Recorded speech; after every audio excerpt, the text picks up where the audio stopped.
1, 2, 3.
So we had tea and ginger snaps today. We were doing Felicity, who's the American girl from Colonial Williamsburg, Virginia.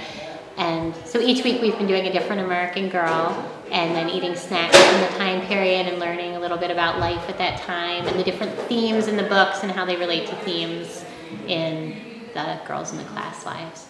They talk about loyalty to friends and how you act if you're loyal to a friend. So some of the things they said were if you're generous, if you're kind, if you stick up for a friend, if someone is mean to them, things like that. Mm-hmm. We did Kaya, who's a Nez Perce Indian, who was I think around 1764.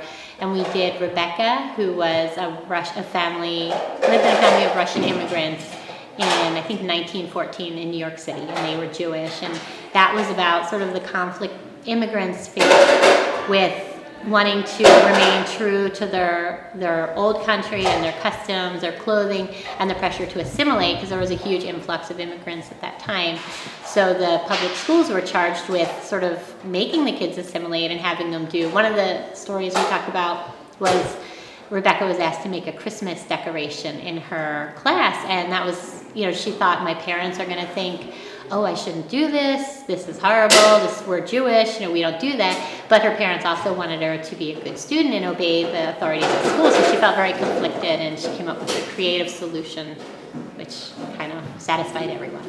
My daughters, Leah and Fiona, and their friends are really into reading the books about the American girls and the dolls and, kind of learning about the different time periods. And I've loved the books that we've read. I just think they're so interesting. And I guess I like learning about history through historical fiction and learning about the people, especially the children and the sort of the home life at the time and how it related to what was going on around them.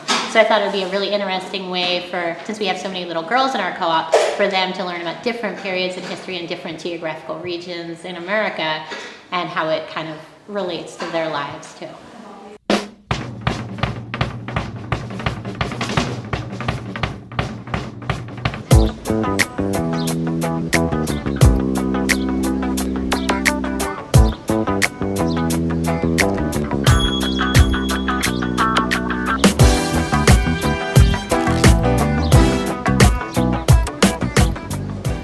Philadelphia is a city with many chocolate shops. This is Philadelphia's finest, Laura's Chocolates on 7th Street, and we will be interviewing a few people about Laura's Chocolates.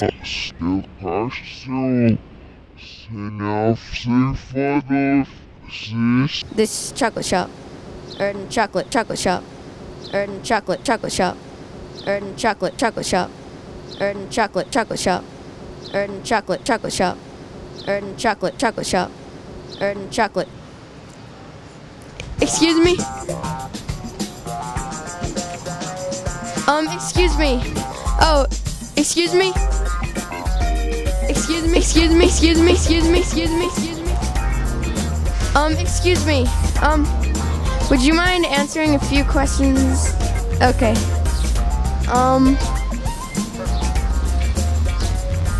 Oh, excuse me?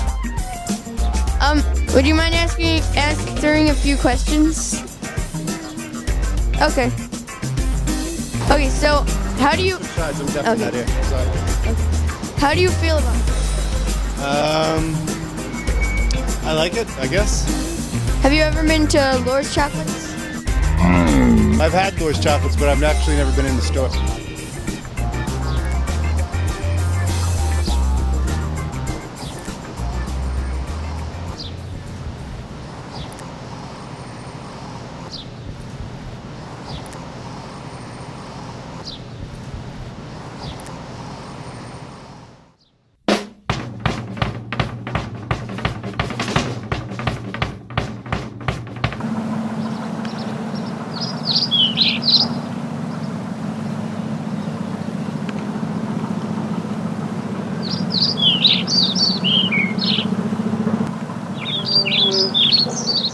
I'm Jelana, and I'm teaching Grow a Green Thumb.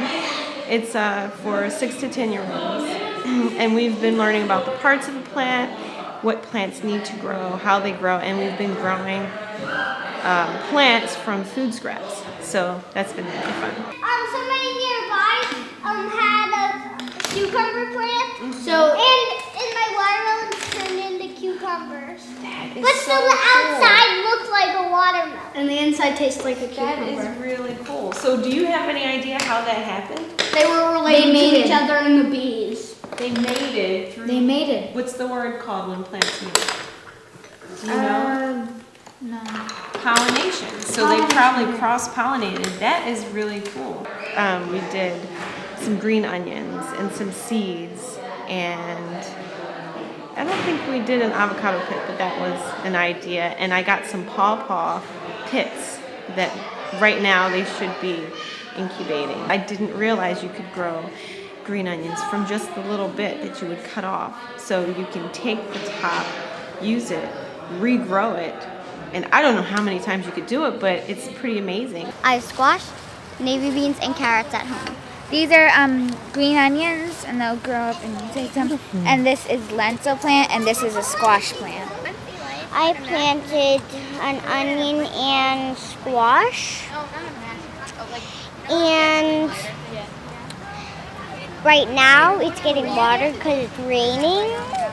Even kids that are resistant to the idea of gardening, or they don't want to be a farmer, once they get out and they start working with plants, it's really exciting.